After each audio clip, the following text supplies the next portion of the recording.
இந்த திமுக காரங்க எதுக்கு கசகசன்னு பேசிட்டு இருக்காங்கன்னே தெரியல. ஆளுக்கு ஒன்று பேசிக்கிட்டே இருக்கானுங்க.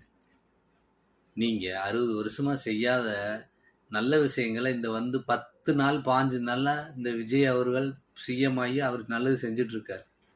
நீங்கள் 60 வருஷமாக செஞ்சுருந்தீங்கன்னா அவங்க இந்த ஆட்சி உங்கள்கிட்டே கொடுத்துருப்பாங்க.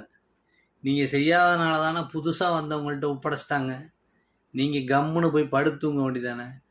படுத்து தூங்குறதை விட்டு போட்டு எந்திரிச்சு நைட் ஆனாலும் நொயின்றீங்க, பகலானாலும் நொயின்றீங்க. இந்த வீடியோ பாரு.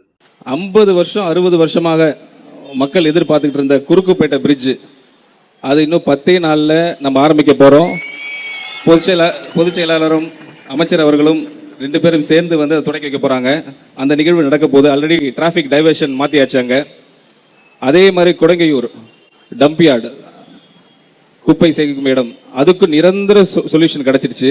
அதுக்கும் வேஸ்ட் டு எனர்ஜி பிளான்ட் ஒன்று போட்டிருக்கோம். இதெல்லாம் எப்படி நடக்குதுன்னா முதலமைச்சரின் அறிவுறுத்தல் படி தான். வளர்ச்சியை நோக்கி இந்த நார்த் சென்னை பர்டிகுலர்லி ஆர்கே நகர் கண்டிப்பாக இருக்க போகுது. அது நீங்கள் பார்க்க தான் போகிறீங்க. செயல் வடிவத்தில் தலைவர் சொன்ன மாதிரி நம்ம செய்ய தான் போகிறோம். அது உங்களோட ஒத்துழைப்பு எனக்கு ரொம்ப முக்கியம்.